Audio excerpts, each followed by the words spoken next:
है दोस्तों, स्टडी के अंदर से में आपका स्वागत है। आज मैं सूरदास के पद लेकर आई हूँ एनसीईआरटी क्लास 10th। इसमें हम प्रश्न उत्तर, भाषा की बात, भाषा अध्ययन और इसके अर्थ और अर्थ संबंधी भावार्थ जो है वो सभी को हम बड़े अच्छे से समझेंगे। तो सूरदास जी ने कृष्ण के बारे में सूर सागर का भ्रमर गीत से ही इन्होंने इस पद को लिया है और इसके बारे में हम पढ़ेंगे। उधो तुम हो अति बड़भागी। मैं एक एक चीज़ का अर्थ आपको बताती जाऊंगी। उधो तुम हो अति बड़भागी। बड़भागी का अर्थ होता है भाग्यशाली। अपरस रहत स्नेह तगाते नाहिन मन अनुरागी। इसमें अपरस का अर्थ होता है यहाँ पे है जो अछूता है। और दूसरा है तगा। तगा का मतलब होता है धागा और नाहिन मतलब नहीं। इसमें दिया है कि नाहिन नहीं होता है। और इसके बाद अनुरागी। अनुरागी का मतलब होता है प्रेम में डूबा हुआ। पुरीन पात मतलब होता है कमल का पत्ता। कमल का पत्ता होता है। इसके बाद अबला। अबला मतलब नारी होता है। यहाँ अबला दिया है, अबला मतलब नारी है। भोरी मतलब भोली, भोली। गुड़ मतलब गुड़, गुड़ होता है खाने वाला। और चाटी मतलब चाटना। पागी मतलब पका हुआ, लिपटी हुई, लिपटी हुई, गुड़ में लिपटी हुई। तो इसका अर्थ अब मैं आपको बताऊंगी। गोपियाँ उद्धव पर व्यंग कसती हुई कहती हैं। पहली लाइन का अर्थ है उद्धव तुम हो अति बड़भागे। हे उद्धव तुम बड़े ही चालाक हो। और गोपियाँ उद्धव से कहती हैं, व्यंग कसती हुई कहती हैं, हे उद्धव तुम तो बड़े भाग्यवान हो। तुम हमेशा प्रेम रूपी बंधन में बंधे हुए हो, हमेशा कृष्ण के साथ हो। तुमने कभी प्रेम के खिंचाव को जाना ही नहीं। तुम कृष्ण के साथ रहते हुए भी तुम कृष्ण के प्रेम को तुमने कभी समझा ही नहीं। तुम्हारा मन कभी कृष्ण के प्रेम में डूबा ही नहीं। इसके बाद है पुरीन पाद रहत जल भीतर ता रस दे है न दागी। इसमें है तुम तो जल में पलने वाले कमल के पत्तों के समान हो, जो जल में रहकर भी उसके दाग धब्बों से बचे रहते हो। जिस प्रकार कमल पानी में रहता है, कीचड़ में रहता है और उसका पत्ता एकदम साफ रहता है, कीचड़ उस पर छू भी नहीं सकता है, उसी प्रकार हे उद्धव तुम तो कृष्ण के साथ रहते हुए भी कृष्ण से अछूते हो, कृष्ण के प्रेम से तुम दूर हो। इसके बाद अगली पंक्ति है ज्यों जल माह तेल की गागरी बूंद ताको लागी। इसमें है कि जल के प्रभाव से तुम जिस प्रकार से कृष्ण के जिस प्रकार से जल की मटकी में तेल की बूंद रहती है, वह जल में रहकर भी अपने ऊपर जल का प्रभाव नहीं आने देती, उसी प्रकार तुम भी कृष्ण के संग रह कर भी उससे अछूते हो, उनके प्रेम से अछूते हो और तुम कृष्ण के प्रेम को समझ नहीं सके। अगला है प्रीति नदी में पांव न बोरियो दृष्टि न रूप परागी। हे उद्धव प्रेम को अपने मन में आने तुम देते ही नहीं। अच्छा ही कि उद्धव की तुमने कभी प्रेम की नदी में पांव नहीं रखा। हे उद्धव तुम तो कृष्ण के साथ रहकर भी कृष्ण के प्रेम में कभी अपने पांव को, प्रेम के नदी के पांव, जो अपने प्रेम का जो नदी है उसमें अपने पांव को तुमने कभी रखा ही नहीं। इसमें आगे है प्रीति नदी में पांव न बोरियो दृष्टि न रूप परागी। तुमने प्रीति के नदी में पैर को तुमने कभी रखा ही नहीं। कृष्ण के रूप सौंदर्य पर मुग्ध हुई या तो हम ही हैं, हम भोली हैं, हम अबला गोपियां हैं जो कृष्ण के प्रेम में इस प्रकार लिपट गई हैं जैसे गुड़ के साथ चींटियां लिपटी रहती हैं। गोपियां कहती हैं उद्धव को कि हे उद्धव प्रीति नदी में पांव न बोरे हो। तुम तो प्रेम की नदी में कभी प्रेम पैर को अपने रखा ही नहीं। तुम प्रेम की भाषा को तुम क्या जानो। सूरदास अबला हम भोरी। वो कहती हैं कि हम तो अबला हैं, बहुत भोली हैं। हम तो कृष्ण के प्रेम में उस प्रकार से डूबे हुए हैं जिस प्रकार से गुड़ पाने पर, मीठा पाने पर चींटियां उसमें लिपट जाती हैं, उसी प्रकार से हम भी कृष्ण के प्रेम में इस प्रकार से लिपटे हुए हैं कि हम कृष्ण के बिना एक पल नहीं रह सकते हैं। हम तो कृष्ण के लिए ही जीते हैं और कृष्ण के लिए ही मरते हैं। इसमें अगला है दूसरा पद है मन की मन ही मांझ रही। मन की मन ही मांझ रही कहिए जाई कौन पे उद्धव। वो उद्धव को गोपियां कहती हैं कि हे उद्धव मन की मन ही मांझ रही। मांझ में मतलब अंदर है। इसका अर्थ मैं बता देती हूँ। मांझ में अंदर, मांझ का मतलब अंदर होता है। अवधि मतलब क्या होता है, समय होता है। अवधि का मतलब समय है। आमन मतलब आने की, आमन मतलब इसमें आने की होता है। और संदेशा मतलब संदेश होता है। विरह मतलब विरह में, वियोग में। और मर्जाद मतलब मर्यादा होता है। सूरदास मतलब सूरदास होता है। इसमें आगे देखिए, इसमें मन ही मन की मांझ रही, कहिए जाई कौन पे उधो ना ही परत कहीं।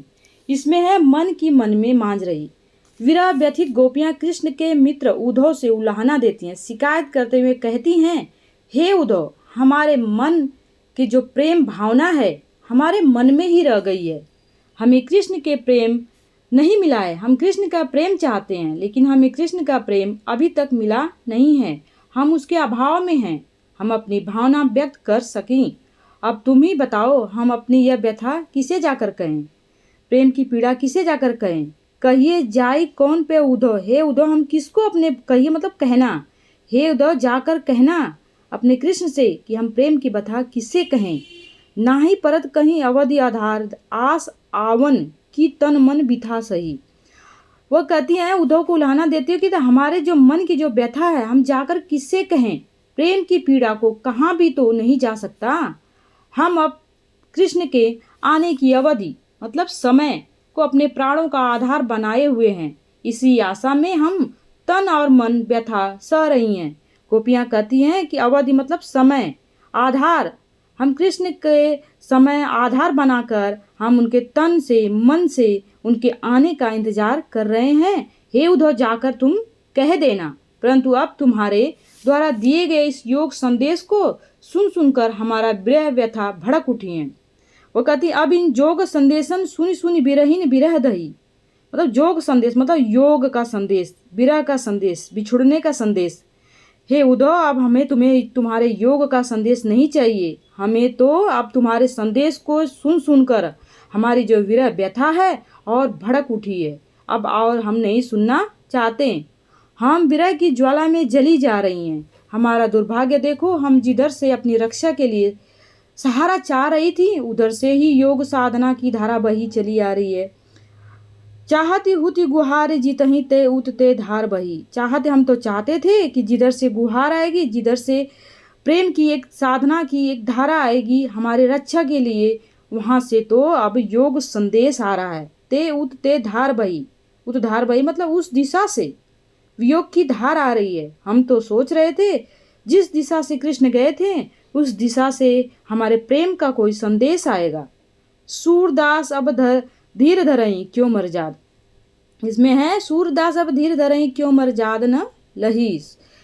उधर कहती हैं कि इसमें अर्थात हम चाह रही थी कि कृष्ण हमसे आकर मिलेंगे, हमारी प्रेम भावना को संतुष्ट करेंगे और हमारे प्रेम को समझेंगे। उल्टे हमारे लिए योग मार्ग का सिद्धांत भेज दिया कृष्ण ने। हे उद्धव, हमें तुम्हारा संदेश नहीं चाहिए, योग संदेश नहीं चाहिए। हमें तो कृष्ण का प्रेम चाहिए। हमें सदा सदा के लिए कृष्ण से दूर करना चाहता है तुम उद्धव। सूरदास जो हैं गोपियां के माध्यम से कह रहे हैं कि अब तो कृष्ण ने सारी लोक मर्यादाएं हमारे लिए तज दी है, त्याग दिया है, छोड़ दिया है। उन्होंने हमारा प्रेम निभाने की बजाय हमें धोखा दिया है। भला हम धैर्य कैसे धारण करें। हे उद्धव, जाके श्री कृष्ण से कह दो, हमें तो उनके प्रेम का इंतजार है। हम उनके बिना अपने लोक मर्यादा मतलब मर्यादा सब कुछ त्याग दिए हैं। अब हमारे धीर धरई का अर्थ होता है अब हमारे धैर्य की सीमा जो है वह समाप्त हो रही है। अब हम कृष्ण के बिना एक पल भी रहना नहीं चाहते। इसमें तीसरा है हमारे हारिल की लकड़ी। तीसरे का हमारे हारिल की लकड़ी है, मन क्रम वचन नंद नंद उर यह दृढ़ करी पकड़ी। जागत सोवत स्वप्न दिवस निसी काना काना जकरी। सुनत जोग लागत हैं ऐसो ज्यों करुई ककरी। तू तो ब्याधि हमको ले आए देख सुनी न करी। यह तो सूर तिनही लो ले सौंपी जिनके मन चकरी। इसमें जो गोपियाँ हैं वह भी उलाहना देते हुए कहती हैं। इसमें कुछ अर्थ है, मैं बता देती हूँ। हरि का मतलब होता है भगवान कृष्ण, और हारिल मतलब एक पक्षी होता है, लकड़ी मतलब लकड़ी होता है। मन वचन मतलब अपने वचन द्वारा, नंद मतलब मतलब हृदय होता है, नंद नंदन मतलब कृष्ण, पकड़ी मतलब पकड़ना, जोगत सोवत मतलब जागते सोते, स्वप्न में और दिन में भी रात में भी, काना काना हम जकड़ते रहते हैं। और इसके बाद है इसमें पकड़ी मतलब पकड़ना, निसी मतलब रात, कान्हा कान्हा मतलब कन्हैया, व्याधि मतलब रोग पीड़ा। इसमें दिया है व्याधि, इसका मतलब रोग होता है, रोग या पीड़ा। इसमें इसके बाद हम आगे इसका अर्थ समझते हैं। गोपियाँ उद्धव को कहती हैं कि उद्धव हमारे लिए हारिल के पंजों में थामी हुई लकड़ी के समान है। जिस प्रकार हारिल पक्षी लकड़ी को किसी हाल में नहीं छोड़ता, उसी प्रकार हम भी कृष्ण को दृढ़ता से थामे हुए हैं। इसमें है हमारे हारिल की लकड़ी, कहने का मतलब एक पक्षी होता है, उसका नाम हारिल होता है, और एक लकड़ी को हमेशा अपने पैरों से पकड़ के रखता है, क्योंकि उसे डर रहता है कि अगर मैं उड़ते समय गिर सकता हूँ। इसलिए डर की वजह से वो सोचता है कि ये पेड़ की डाली समझकर उस लकड़ी को अपने पंजों में पकड़ कर रखता है। वैसे ही गोपियाँ भी कृष्ण को अपने मन में धारण किए हुए हैं और कृष्ण को वो छोड़ना नहीं चाहती। हम भी कृष्ण को दृढ़ता से थामे हुए हैं, पकड़े हुए हैं।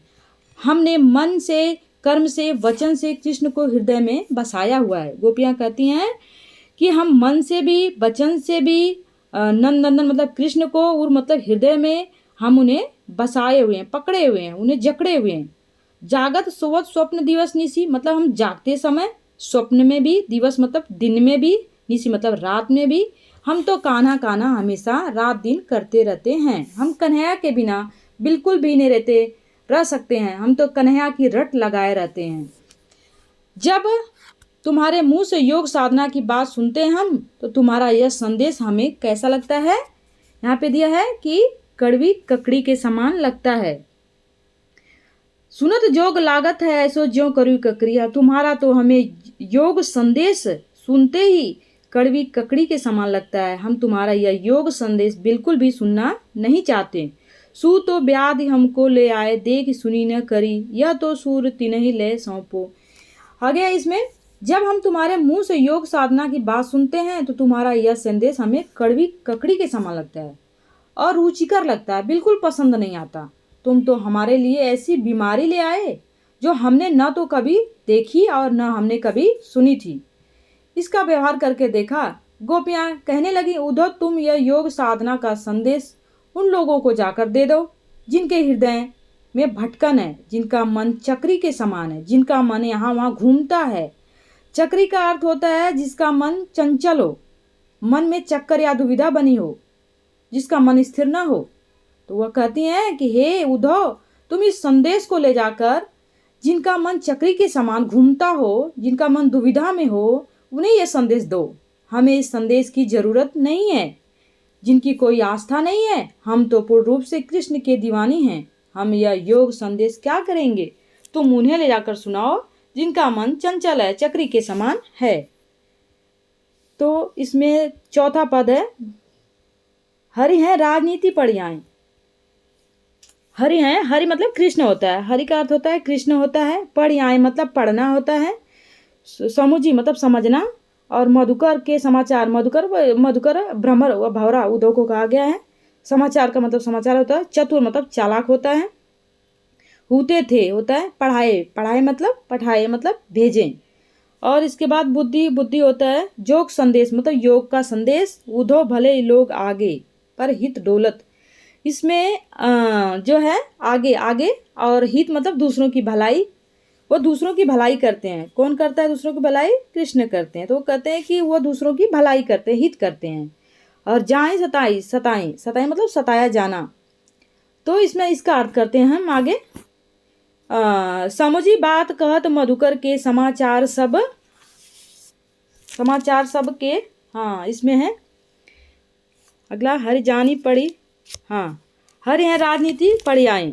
हरि हैं जो राजनीति पढ़े। समझी बात कहत मधुकर के समाचार सब पाएं। एक अति चतुर हुए पहले ही अब गुरु ग्रंथ पढ़ाएं। बड़ी बुद्धि जानी जो उनकी जोग संदेश पठाएं। उद्धव भले लोग आगे के पर हित डोलत धाएं। अब अपने मन फेर पाए चलत जू हुते चुराएं। अब ते क्यों अनीति करे आपुन जे और अनीति छुड़ाएं। राज धर्म ते यह सूर जो प्रजा न जाएं सताएं।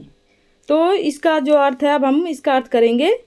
हरि हैं राजनीति पढ़ियाएं। हरि हैं राजनीति पढ़ियाएं। इसमें है हरि हैं राजनीति पढ़ियाएं। समझी बात कहत मधुकर के समाचार सब पाएं।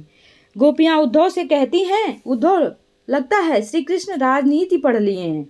अरे भौरे उद्धव, मैं तुम्हारी बात कहते हुए सुनते हुए ही समझ गई थी कि दाल में कुछ काला है।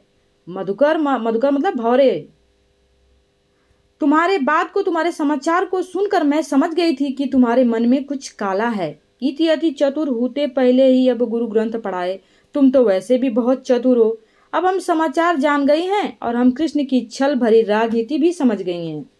बड़ी बुद्धि जानी, जो मतलब हमने उनके बुद्धि को पढ़ लिया है, उनके ज्ञान को हम समझ लिए हैं कि वो हमें योग संदेश भेजना चाहते हैं और भेजे हैं। इसमें ऊधो भले लोग आगे के पर हित डोलत धाए, अब अपने मन फेर पाही चलत जो हुते चुराए। चतुर चालाक थे, अब तुम अपने गुरु कृष्ण से राजनीति के ग्रंथ भी पढ़ाए हो। तुमने भी अपने मित्र से राजनीति पढ़ ली है, अतः तुम्हारी हर बात में छल कपट भरा हुआ है। अब आपने मन फेरा हूं, अब अपना मन फेरो मत, बदलो मत।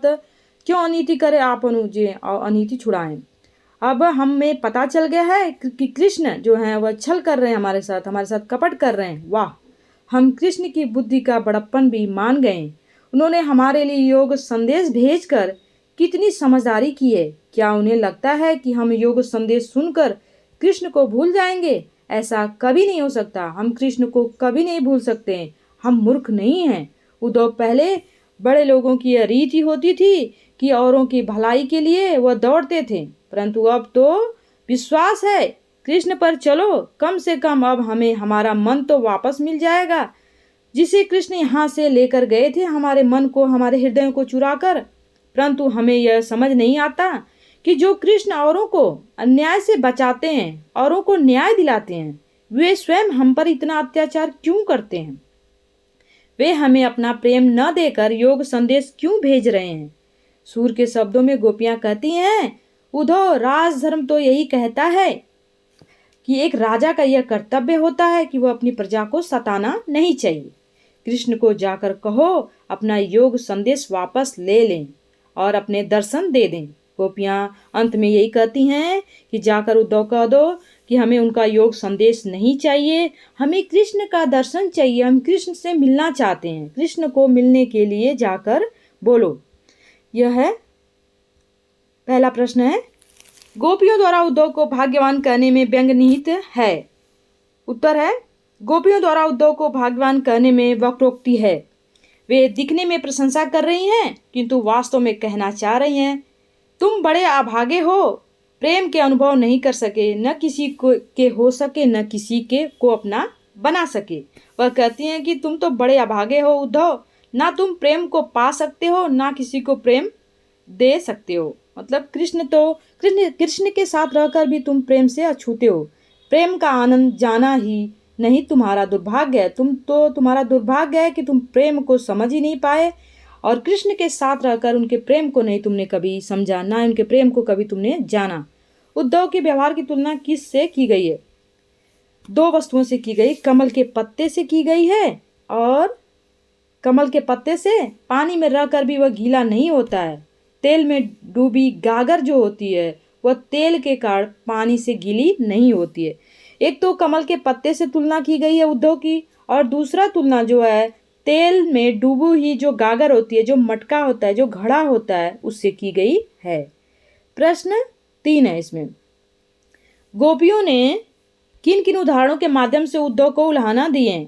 गोपियों ने निम्न उदाहरण दिए हैं। उन्होंने कहा है कि उनकी प्रेम भावना उनके मन में रह गई है। वे न तो कृष्ण से अपनी बात कह पाती हैं और न उन्हें कुछ बता पाती हैं। इस दूसरा पॉइंट है, वे कृष्ण के आने का इंतजार बेसब्री से कर रही हैं। योग संदेश उन्होंने भिजवा दिया है उद्धव के माध्यम से। उस व्यथा से अधिक उनकी जो वियोग है वो और बढ़ जाता है और वे कृष्ण से रक्षा की गुहार लगाना चाहती हैं, प्रेम का संदेश चाहती हैं, परंतु योग संदेश कृष्ण ने उनके लिए भेज दिया है। कृष्ण से अपेक्षा करती थी कि वे उनके प्रेम की मर्यादा को रखेंगे, उनके प्रेम का बदला प्रेम से देंगे, लेकिन कृष्ण ने ऐसा नहीं किया है। इसमें है प्रश्न 4 है। प्रश्न 4, उद्धव दिए गए योग संदेश ने गोपियों की विरागनी में घी का काम किया है। मतलब अगर कोई चीज़ जल रही है उसमें घी डाल दो तो और तेज जलने लगती है। उसी तरीके से जो उद्धव जब संदेश लेकर आते हैं तो उस संदेश को सुनकर और ज़्यादा क्रोधित हो जाती हैं गोपियाँ। श्री कृष्ण मथुरा चले जाने पर गोपियां पहले विराग्नि में जल रही हैं, उनके कृष्ण के वियोग में जल रही हैं, कृष्ण के प्रेम में जल रही हैं और प्रेम संदेश उनके आने की प्रतीक्षा कर रही हैं। ऐसे में श्री कृष्ण उन्हें योग साधना भेज देते हैं। प्रेम का कोई संदेश नहीं आता है और उनके प्रेम के बजाय वह इस उद्धव द्वारा दिए गए योग संदेश को सुनकर गोपियां को ऐसा लगता है कि हमारे विरह में यह एक घी डालने का काम उद्धव कर रहा है, हमारे वियोग को, हमारे दर्द को और बढ़ाने का काम कर रहा है उद्धव। मर्यादा नलही माध्यम से कौन सी मर्यादा रहने की बात की जा रही है? इसमें है उत्तर है प्रेम की ये मर्यादा है कि प्रेम प्रेमिका दोनों प्रेम को निभाएं, वे प्रेम की सच्ची भावना को समझें, उसकी मर्यादा की रक्षा करें। कृष्ण ने गोपियों से प्रेम निभाने की बजाय उनके लिए नीरस संदेश भेजा है और दुख का संदेश भेजा है। एक हमारे साथ छलावा किया है, उन्होंने हमारे साथ धोखा दिया है, भटकाव किया है, छल किया है और मर्यादा का उल्लंघन किया है। मर्यादा यही कहती है कि तुमने हमसे प्रेम किया, हमने आपसे प्रेम किया, तो आप भी हमारे प्रेम को, हमारी मर्यादा को निभाओ कृष्ण।